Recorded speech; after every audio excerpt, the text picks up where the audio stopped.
sebuah kisah dan cerita yang memang kisah dan cerita ini bisa menjadi sebuah bahan renungan. Dan setiap apapun yang terjadi pada dasarnya itu adalah hendaknya dijadikan sebagai satu bahan renungan, ditadaburi sehingga apa yang sudah kita dengar dan apa yang sudah kita baca, andai kata kita baca kisah tersebut, itu akan menjadikan salah satu pengaruh baik untuk kehidupan kita yang selanjutnya. Allah menciptakan makhluk-makhluknya itu dengan bahan-bahan yang berbeda.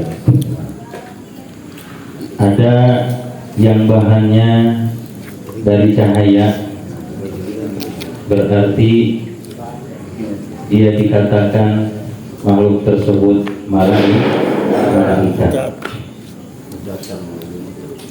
Ada juga yang memang bahan dasarnya itu adalah tanah. Bisa itu dikatakan bahan tanah teh. Bata, genteng katanya. Genteng. Aduh. Itu adalah salah satu di antaranya manusia. Kira Allah ngira genteng. Berarti orang apa? Tega ya. Kamu ya. Dibacain apa? Nah, jadi dari bahan tanah itu adalah manusia. Berarti orang nggak selalu yang Batak mana? Nah, karena Allah yang menciptakan iwan. Dan ada bahan juga yang Allah ciptakan makhluknya itu dari api. Nah, maka dialah yang disebut dengan setan ataupun iblis.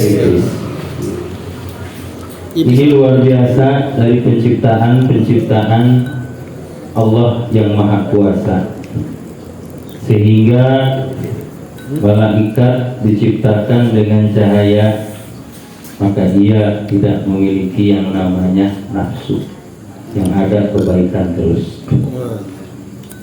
Lalu kita diciptakan dari tanah. Di sini ada unsur kebaikan, juga ada unsur keburukan.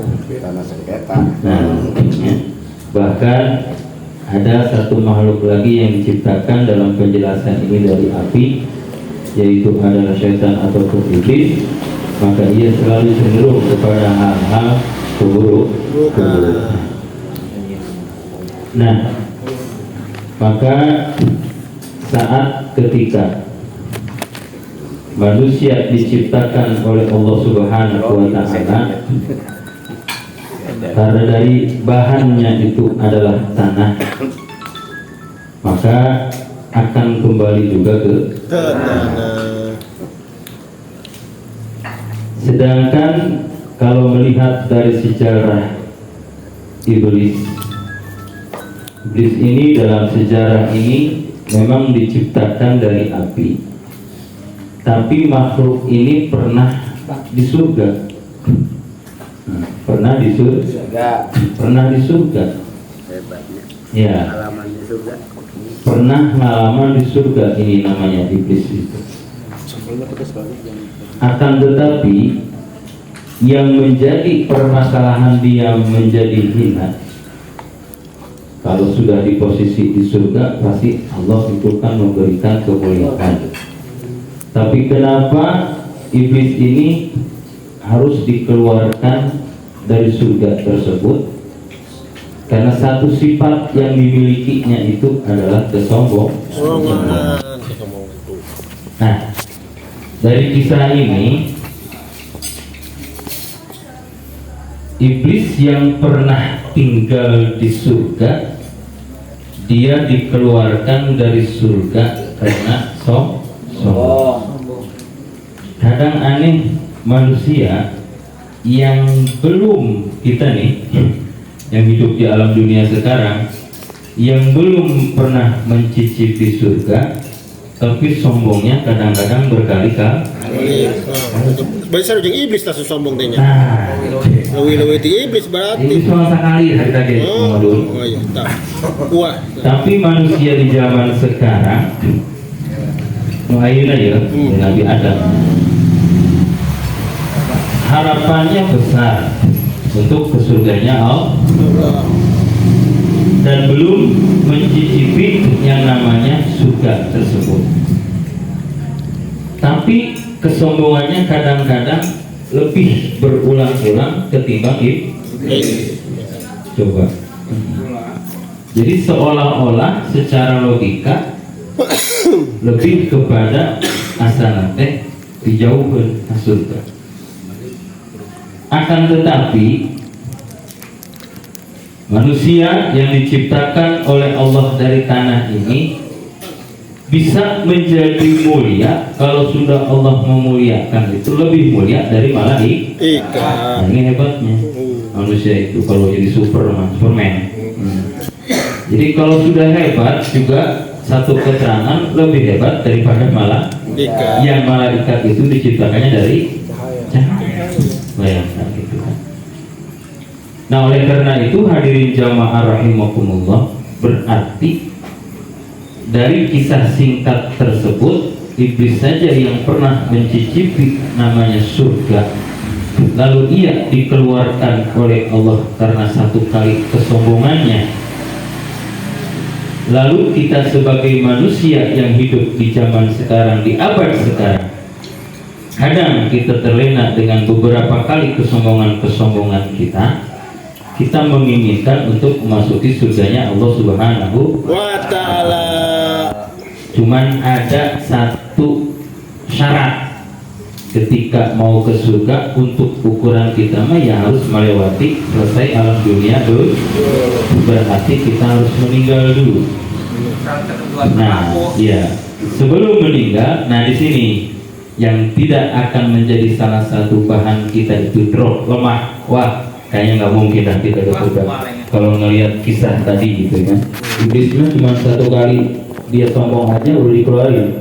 Kadang-kadang kita udah beberapa kali gitu melakukan kesombongan, misalnya pribadi saya juga. Nah, tapi kita jangan menyerah dan putus asa. Ternyata kita harus menjauhi daripada hal-hal yang membawa manusia kepada kesombongan.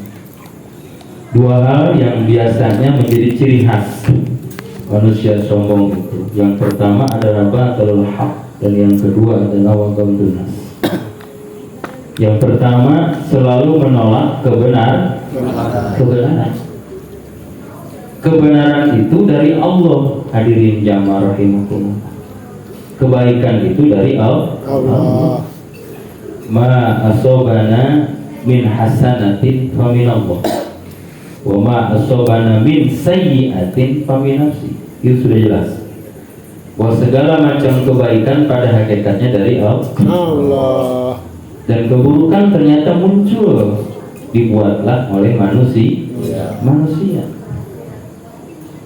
Nah, dengan hal inilah hadirin jamaah rahimakumullah, ternyata dengan kesombongan salah satu cirinya adalah tidak mau menerima kebaikan, maka seolah-olah dia enggan menerima kebaikan yang datangnya dari Allah, sampai-sampai jatuh pada titik hidupnya itu adalah tidak mau diatur oleh Allah. Maksudnya nggak mau diatur oleh Al-Quran. Ya, hakikatnya tidak mau diatur sama Allah. Malah sebaliknya, ayah ngatur Allah. Ayo Pak, jangan ngatur Allah. Nanti kita kira, wah, kuruna melalui pikir itu ya Allah, kumaha sih itu? Nah, itu secara tidak langsung seolah-olah seakan-akan itu kita ingin mengatur hidup yang sehat terus. Ulah pilek-pilek acan umur bisa gini. Tapi kan cek Allah ge aya pasanganana, aya sehat, aya gering.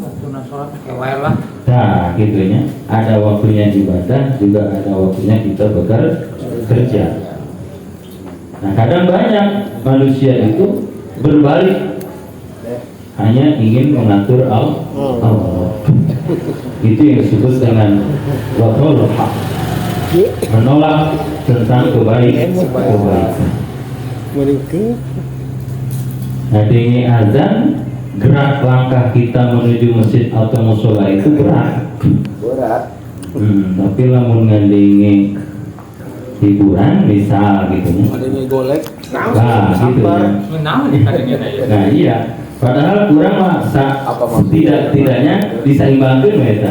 Bisa imbangkan. Tapi kembali lagi pembahasan dulu, tidak ada istilah draw dalam ibadah. Dan jangan bangga ketika kita draw dengan dosa.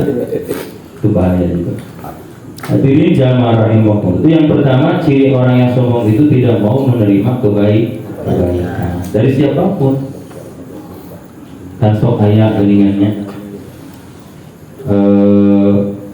anu merek kebaikannya itu misalkan leuwih budak ti urang misalkan.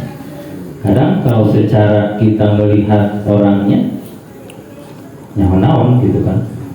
Tapi ternyata kalau selama itu adalah kebaikan, ternyata jangan ditolak hadirin jamaah.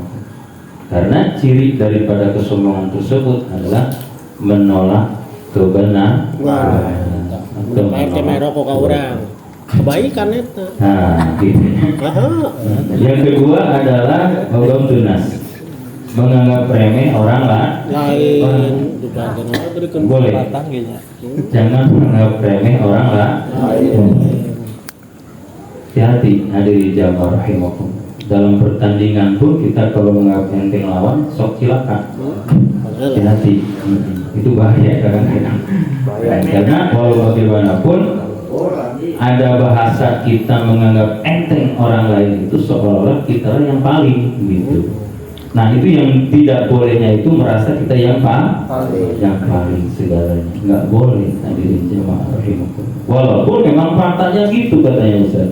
Saya memang yang paling hebat di antara mereka misalkan, tetap tidak boleh hadirin. Karena pada hakikatnya apa yang kita miliki semuanya adalah titipan.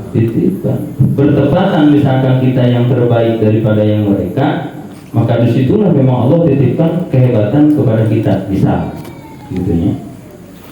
Akan tetapi hadirin jamaah rahimakumullah, untuk menyikapi ketika kita supaya tidak memiliki kesombongan di dalam hidup, oh iya, apapun yang kita hadapi, siapapun yang kita hadapi, kita tidak boleh menganggap remeh orang lain.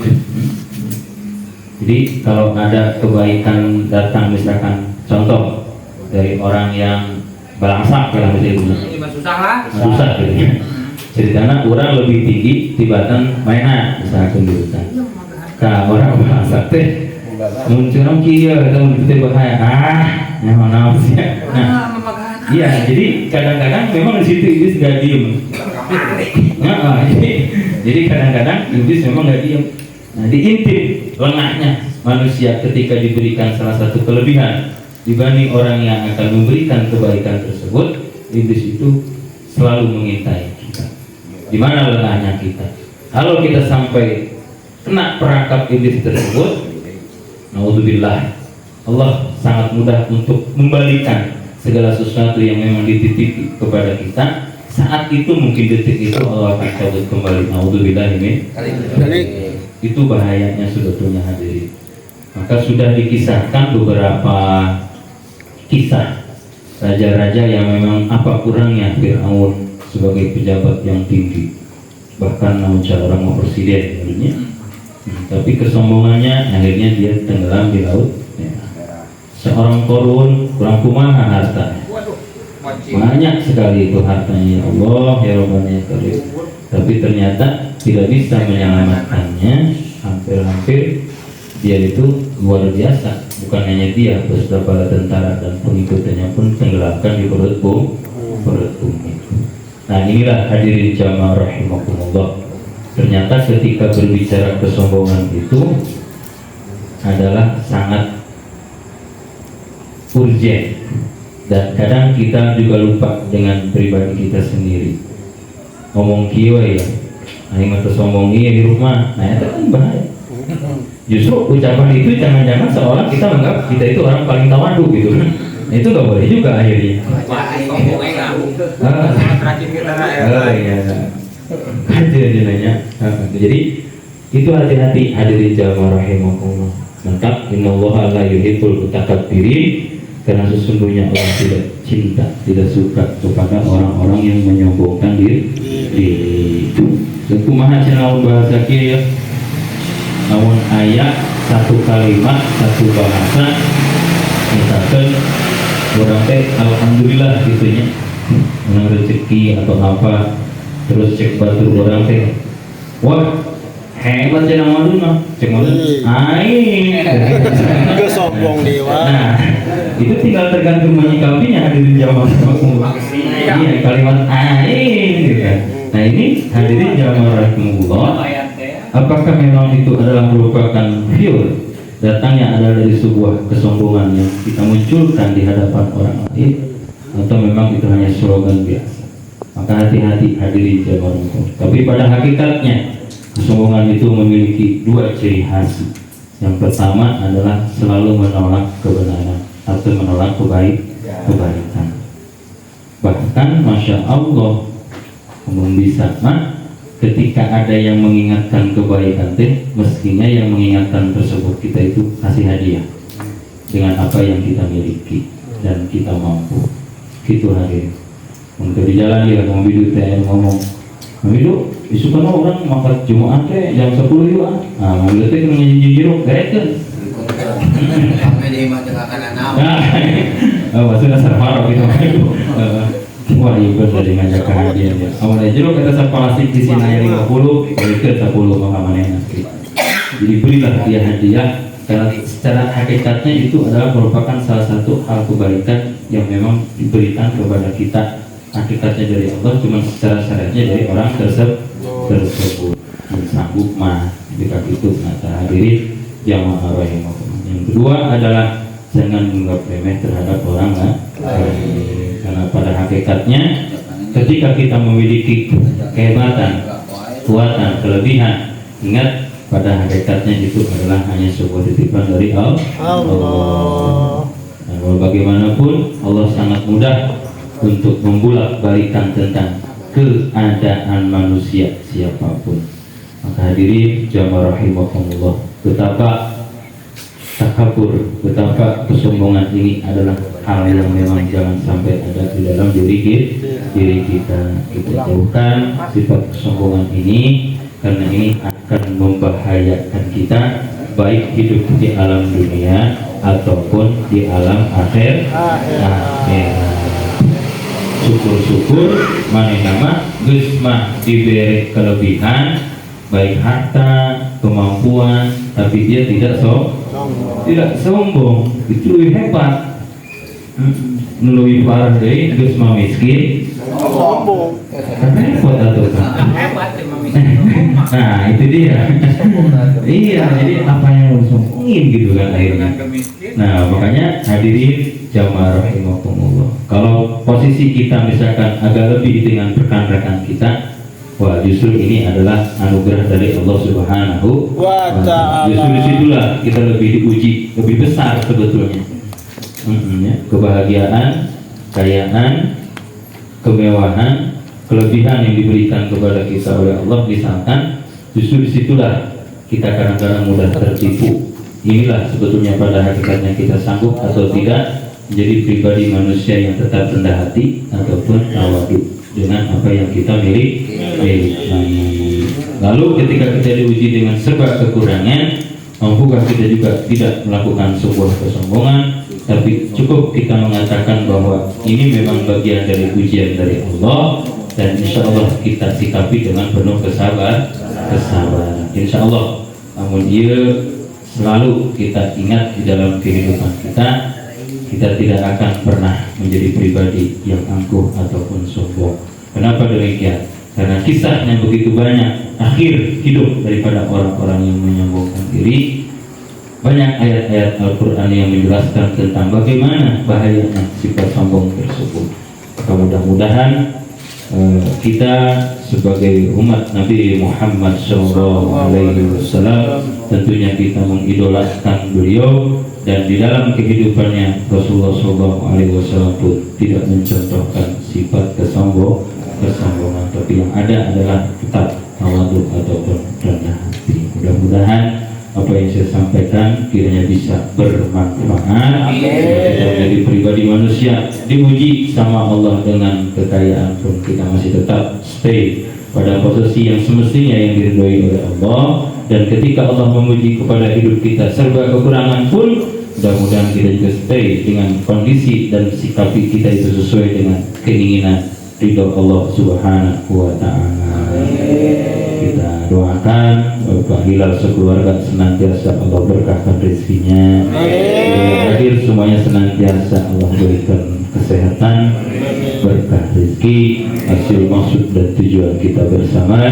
Dan kita doakan para almarhum dan almarhumah kita senantiasa diampuni segala dosanya. Al-Fatihah. A'udzubillahi minasyaitonir rajim. Bismillahirrahmanirrahim. Alhamdulillahi rabbil alamin arrahmanir rahim maliki yaumiddin. Iyyaka na'budu wa iyyaka nasta'in ihdinas siratal mustaqim siratal ladzina an'amta 'alaihim ghairil maghdubi 'alaihim waladdallin. Amin. Wafani karim. Al-Fatihah.